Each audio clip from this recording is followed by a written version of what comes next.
Интервјуа, анализи, жешки теми. Политички магазин Пулт на радио Слободна Македонија.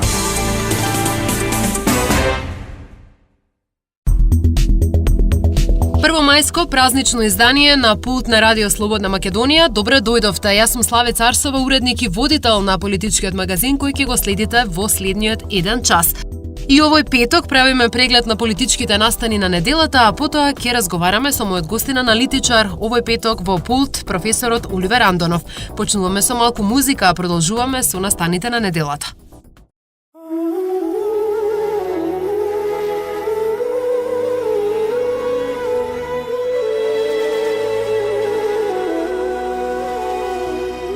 Далеку од тебе писмо пишувам, гордо како син твој се подпишувам. Света моја мајко, срце отворам, секој збор е малку, штом ке прозборам за тебе, како да ти кажам, ти благодарам. Земјо моја, златна боја, твое име на небо испишува.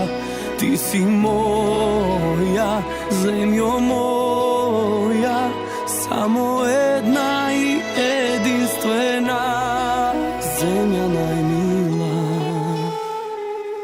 Прекрасен е мигот, сонце изгрева, денот што се раѓа, те позлатува.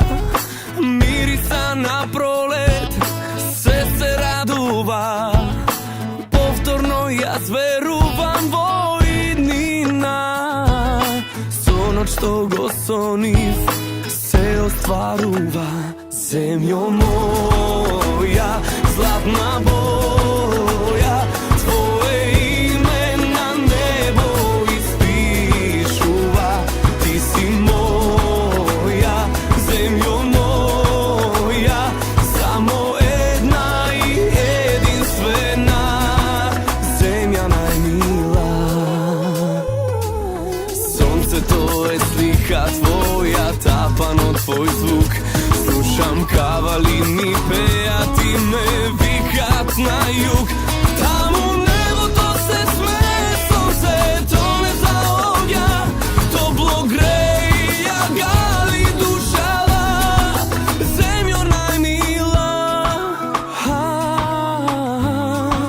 Моја љубов си искрена.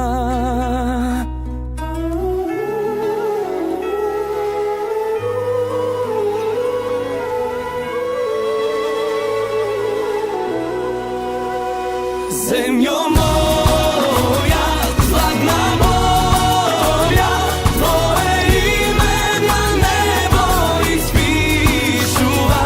Ти си моја, земјо моја, само една и единствена,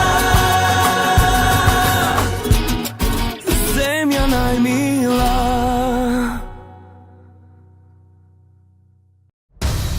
Пулт, настани на неделата.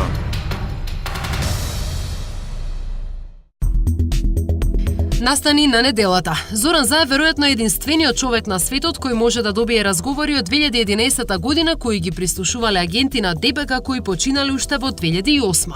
Извори во истрагата откриваат дека лидерот на СДСМ во наводните докази кои му ги приложил на судот навел дека разговорите ги прислушувале оператори кои се починати пред повеќе од 7 години и за истите побарал да се појават во судот како сведоци.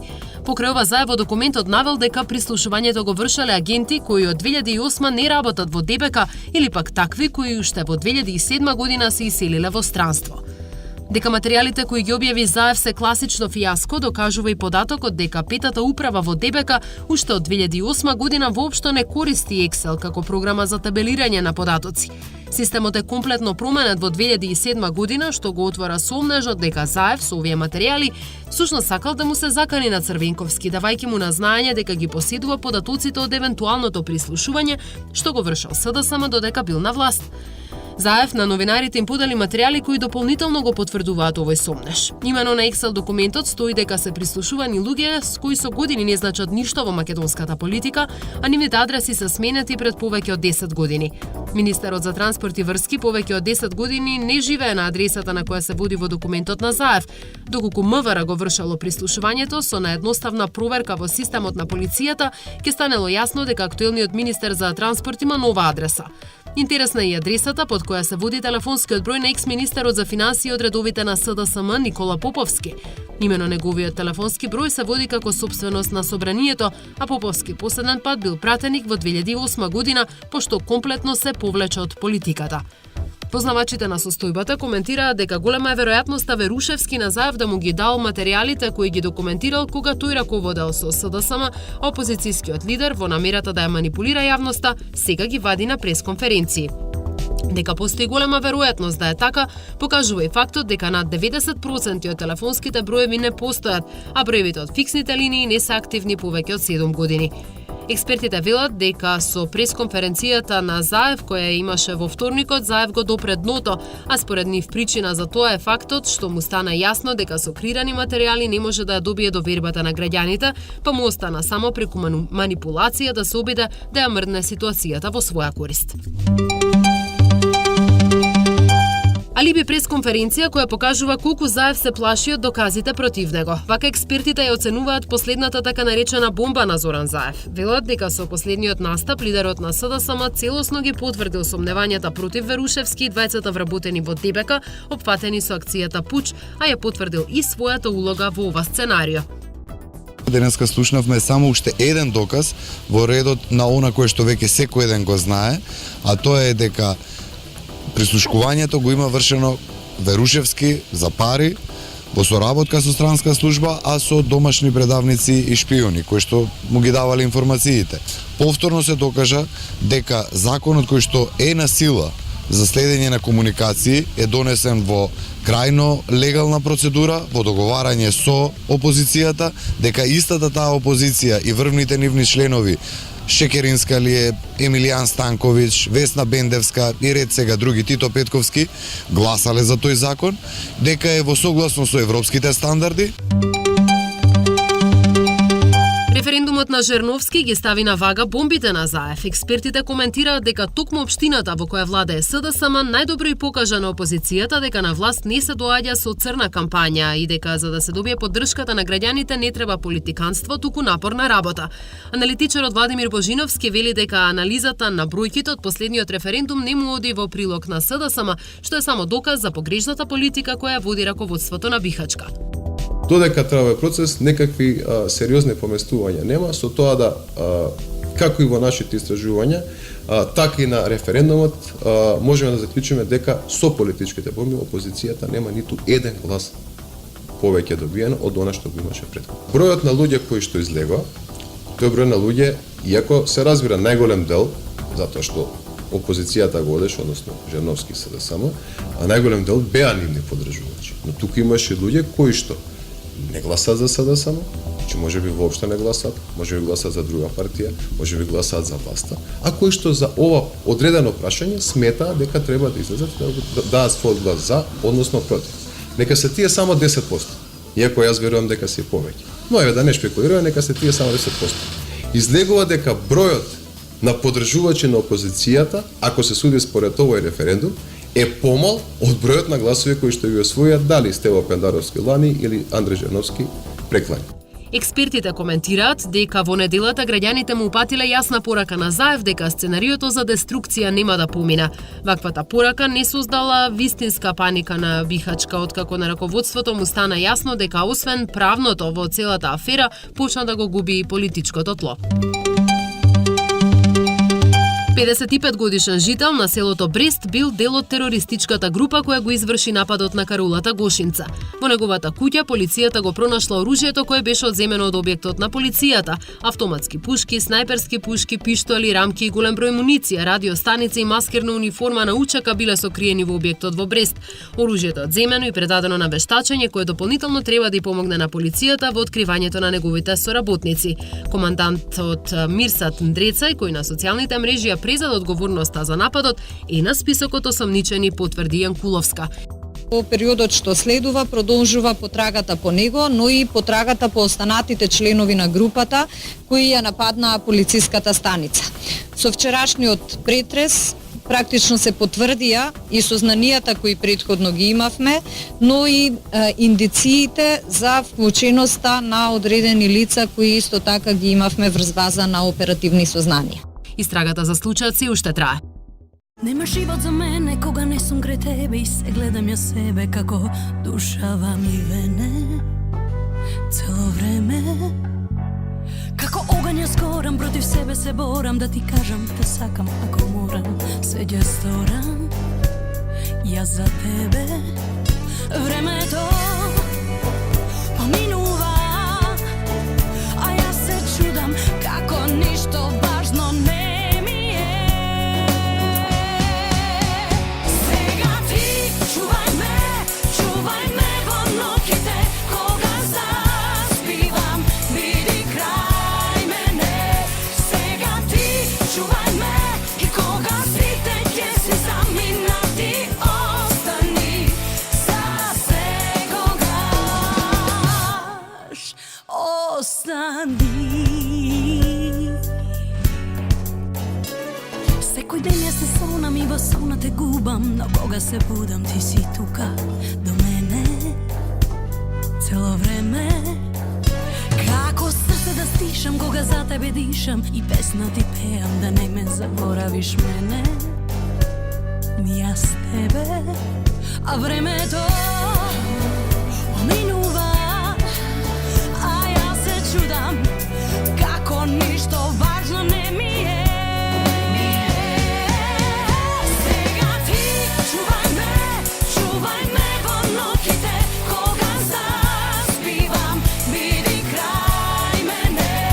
Сега ти чувај ме и кога сите ќе се заминати, остани за секогаш.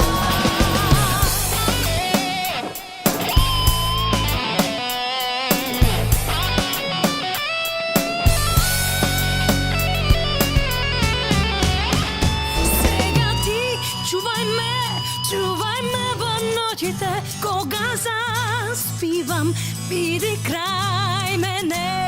Сега ти чувај ме и кога сите ќе се заминати, остани за секогаш. Сега ти чувај ме во ноќите кога заспивам, биди крај мене. Сега ти чувај ме и кога сите ќе се заминати, остани за секогаш.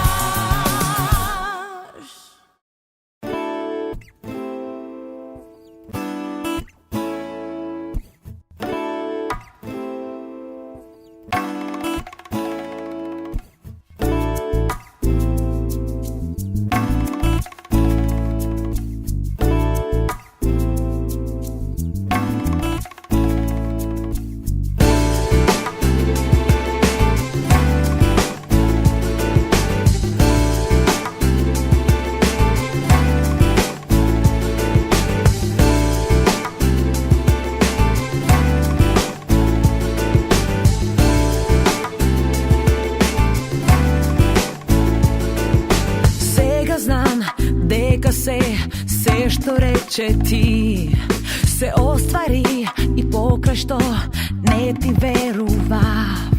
Би требало сега ти да ми веруваш за она што сега те предупредувам. Крајно време е, зар не? Ние да се чуеме и крајно време е, зар не? Да веруваме. До мене си, до тебе сум, а пак сме далечни. Дури не свати ме, под исто небо сме. Можеш ти, а можам и јас да веруваме. Треба да сватиме, под исто небо сме. Сега знам дека се што рече ти се оствари и покрај што не ти верував. Би требало сега ти да ми веруваш за она што сега те предупредувам. Крајно време е, зар не, ние да се чуеме. И крајно време е, зар не, да веруваме. До мене си, до тебе сум, а пак сме далечни.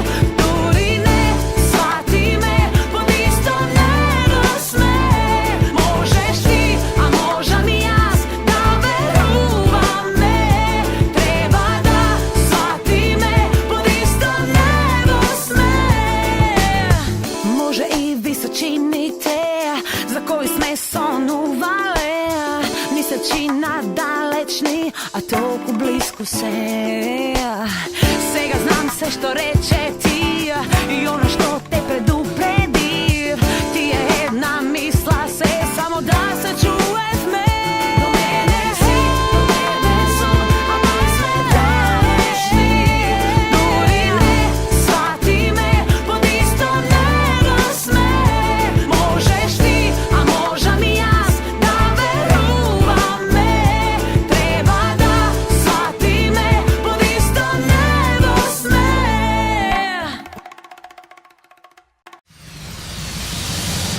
Пулт интервју на радио Слободна Македонија. Како што најавив на самиот почеток, се враќаме во студиото на Пулт на Радио Слободна Македонија. Разговарам со професорот Оливер Андонов. Професоре, добро дојдовте во Пулт на Радио Слободна Македонија. Добро ве најдов, благодарам на поканата. И анализираме целата политичка и безбедносна ситуација во Македонија, пораките кои што ги упаќа и меѓународната заедница и незините представници во земјава. Она што беше последно што ја потресе македонската јавност пред 10 дена, нападот на карулата во Гошинца. Гледаме си се води истрага, но што политички значи тоа, каква порака беше овој напад и како целата политичка криза во Република Македонија влијае да вакви настани се случуваат. Дали безбедноста во Македонија е загрозена? Најпрво треба да кажеме дека во контекст на случувањата на Гошинце се појавија и многу шпекулации за конкретните состојби и онаа што навистина се случило, но исто така и многу различни ставови и мислења и кај експертската јавност, но и кај политичарите во Македонија. Мојот став е пред се дека се работи за терористички напад, за обесчестување на државата, ако можем понародски така да го кажам тоа, но со сите индикации за нарушување на суверенитетот и интегритетот на државата со напад на објект на државата и заробување на овластени службени лица, во најмала рака спречување на вршење на работата на овластени службени лица, да не зборуваме за онаа кражба на оружјето и така натаму. Од тој аспект може да зборуваме дека се работи за класичен терористички напад, во кој нема за среќа жртви, но во кој е пратена политичката порака. Терористичките напади имаат за цел да пратат определена порака, да предизвикаат несигурност кај граѓаните кои тоа го гледаат, да ја нарушат безбедносната состојба, да ги предизвикаат безбедносните сили во државата и пред се да ја испратат, како што кажав на почеток, својата политичка порака. Ние таа политичка порака можевме да ја видиме, која истата се однесува на сецесионистички апетити кон Република Македонија. Колку е загрозана генерална безбедноста, бидејќи ние слушнавме изминатиот период аудио снимки кои главно се однесуваат на лица кои што се одговорни за безбедноста. Главно бомбите на опозицијскиот лидер Заев се однесуваат токму на полицијата, на управата за безбедност и контраразузнавање, па дури и на странски агенти кои што соработувале за подобрување на безбедноста во Македонија. Дали сето тоа влијае за разнишување на целиот тој систем и колку во овој момент можеме да кажеме дека Македонија е безбедна? Ако правиме проценка на безбедносната состојба, може да кажеме дека безбедносната состојба е за сега стабилна. Стабилна од аспект што институциите на системот на државата воопшто и посебно системот за безбедност функционираат сосема нормално. Нема сериозни нарушувања на нормалните функции, нема поголеми нарушувања на јавниот ред и мир, нема отворени до тој степен силни истакнати терористички напади или дејства на вооружени групи против граѓаните или државата, со исклучок на овој инцидентен случај. И како што во науката теоријата прави дистинкција во однос на тоа како ја проценуваме безбедносната состојба, како сложена, како лоша, како стабилна, како одлична или, не дај Боже, нејасна до краен степен, можеме да кажеме дека се работи за стабилна безбедносна состојба, не е одлична, но е стабилна, затоа што се во државата се уште функционира во сосема еден вообичаен тек. Како влијае? Самата политичка криза во државата од самиот почеток пројавува тенденција да премине во внатрешен конфликт кој би предизвикал надворешна политичка криза, вклучувајќи меѓународни фактори во решавање на таа, за мене, толку банална политичка криза.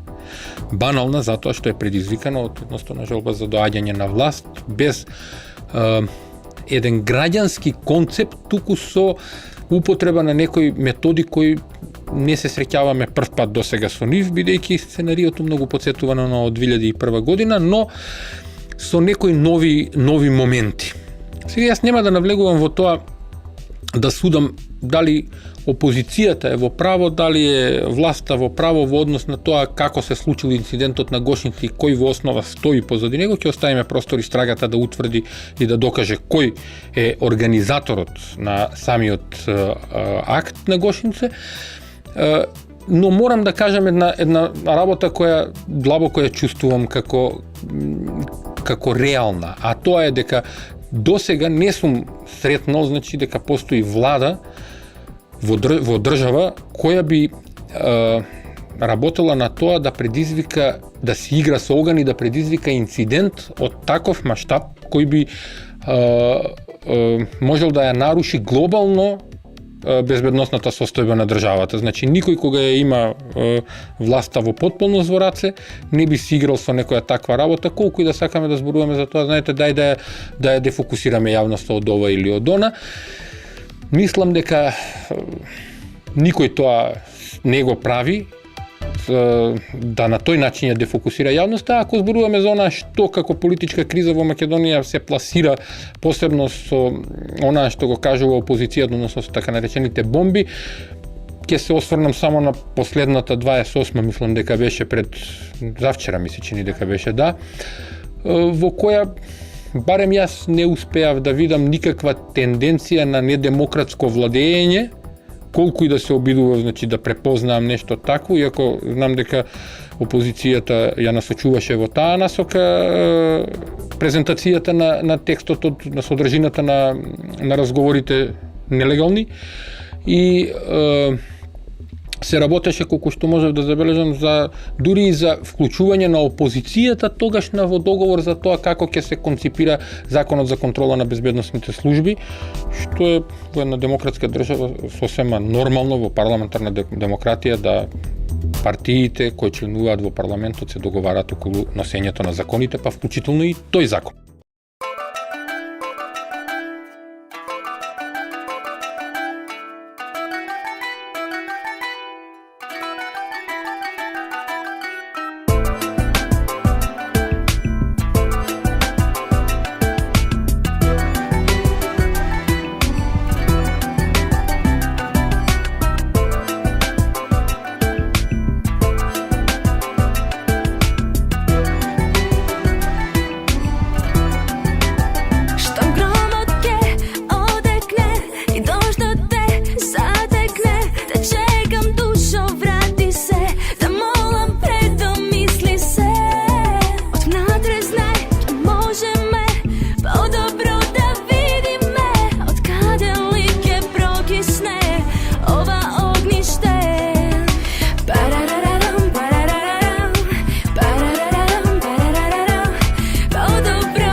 се исплача. Врна денови, печат години и ти стареш. Ниједна пролет нема да те украси, а и туѓа си. И само очите затворам и тебе веќе те сонувам.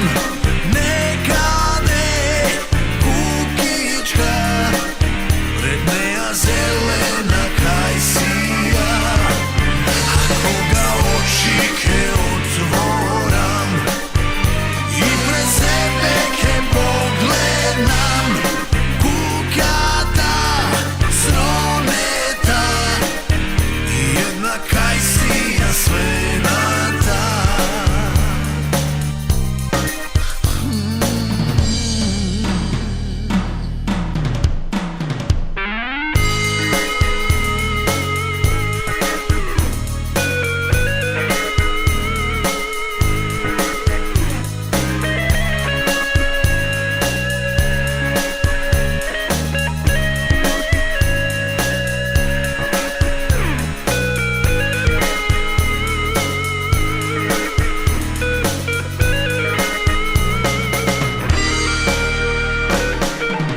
Врна денови, течат години, а јас стареам.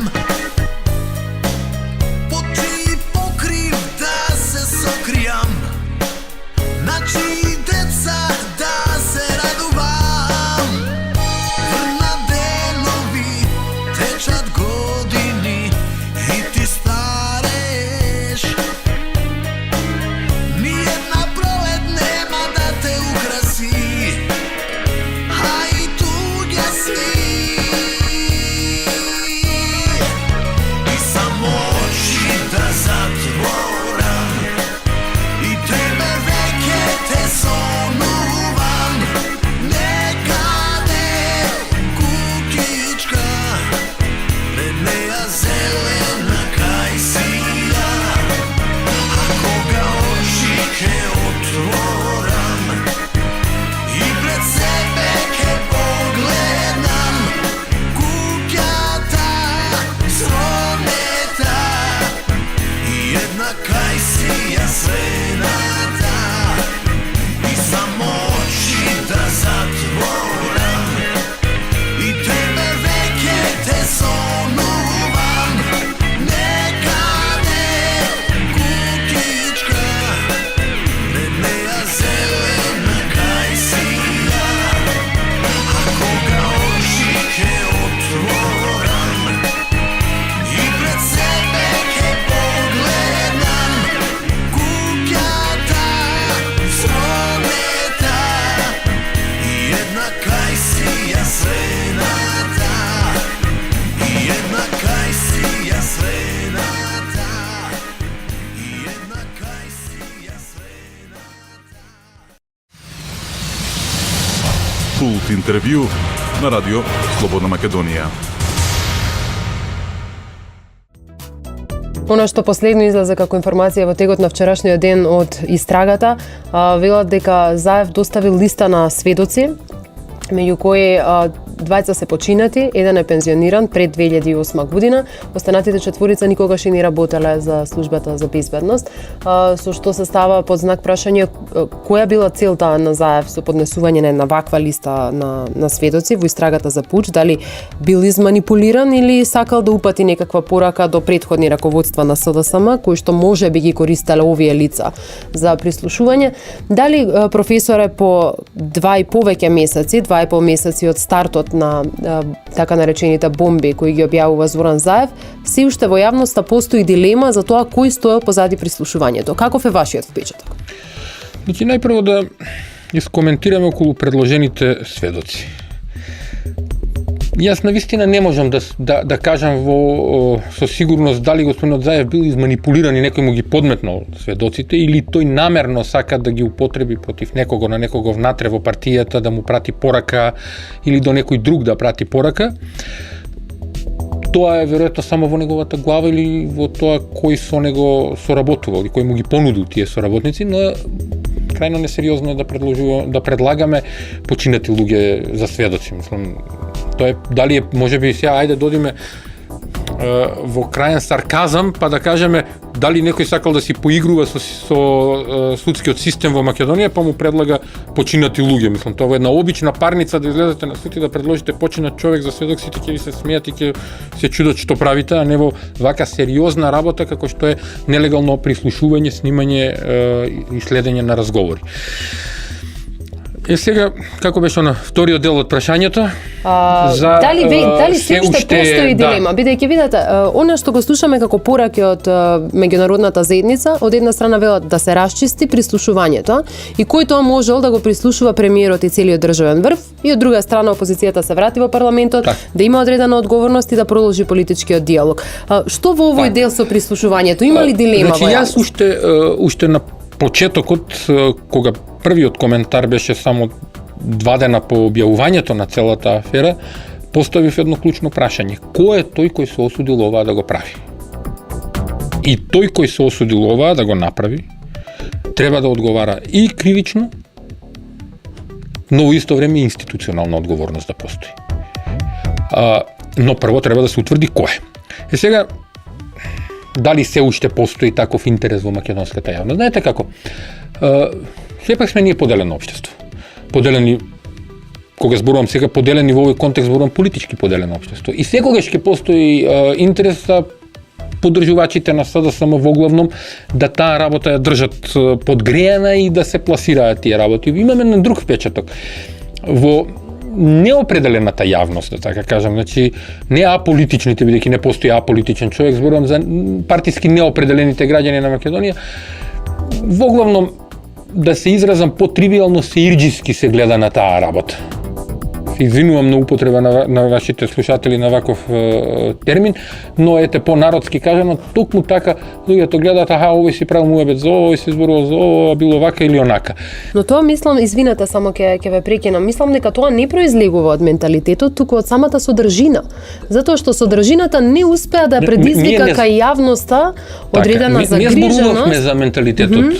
Знаете како, ако зборуваме за менталитетот, тогаш треба нешто друго да анализираме, но ние зборуваме за едноставно чувството што тоа се објавува. Па јас го имав тоа чувство, па најмалку во 20 од објавените разговори кога ги слушав, чувство на така си разговараат луѓето, овој со жена му разговарал, овој разговарал за некого за нешто, тоа се приватни, лични разговори, тоа нема никакво значение по однос на демократското владење или недемократското владење. Ретко каде можете да најдете во тие разговори нитка која ќе ја поврзете. И за законско и незаконско функционирање.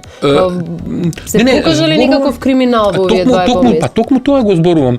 Значи ретко каде можевте да насетите дека овде може да има нешто, па дали воопшто може да се истражува тоа нешто, бидејќи се пласираниот материјал е нелегален и на суд нема основ. Значи треба да има налог за следење, нели, за да биде прифатливо на суд како доказен материјал. И се добива еден впечаток дека, знаете како, па нормално е, слушате министерот за внатрешни работи се координира со директорот на УБК, со директорот на јавна безбедност, со претседателот на собрание, за истите работи со кои претходно се координирала заедно со претседателот на собрание со опозицијските представници во парламентот. За потполно истата работа смо се договараат како тоа да се изведе. И сега сосема нормално е да тој кој е на власт се обидува да заштити некои основни функционални активности. Значи не можете ние сега пак се врзвам за последната бомба која објави опозицијата, не можеме ние да кажеме ние сме 7 или 8 членови на парламентарна комисија за контрола на службите за безбедност и сега на мене како на Оливер ми текнало денеска да отидам во УБК или во агенција за разузнавање или во војно разузнавање да му влезам на директорот и да му кажам денеска јас ќе те контролирам. Врз основ на што сакаш да контролираш? Или тоа да го направите 7 пати во 7 дена оваа недела или таму да останете повеќе од 1 месец. Значи тоа е нонсенс. И да немам ограничување колку пати годишно можам да влезам во редовна контрола, да се задржите. А по колку основи можам да барам и по кои основи да барам вонредна контрола и тоа да бидеме во цел состав, затоа што едно е јас како ќе напишам јас сам извештај во име на целата комисија. Иако, председател професоре, морам да комисија. признам дека досега можеби најинтересен беше и најскандалозен во наводници разговорот околу лоцирањето на изгубен iPhone. Нешто што полиција во светот која не може да го направи, треба да се само распушти. Професоре, за крај да видиме различни пораки нели од меѓународната заедница. Од една страна ги имаме европарламентарците кои што потпишаа нели декларација со која што јасно и го осудуваат однесувањето на СДСМ, бараат да престане со објавување на прислушувани разговори, да се врати во парламентот, и ги имаме оние пораки кои што доаѓаат од САД и од Брисел, каде што се бара да се открие кој како зошто прислушувал, се бара одговорност доколку постојат одредени незаконски однесувања кои што произлегуваат од прислушувањето, и повторно се бара опозицијата да влезе во собранието.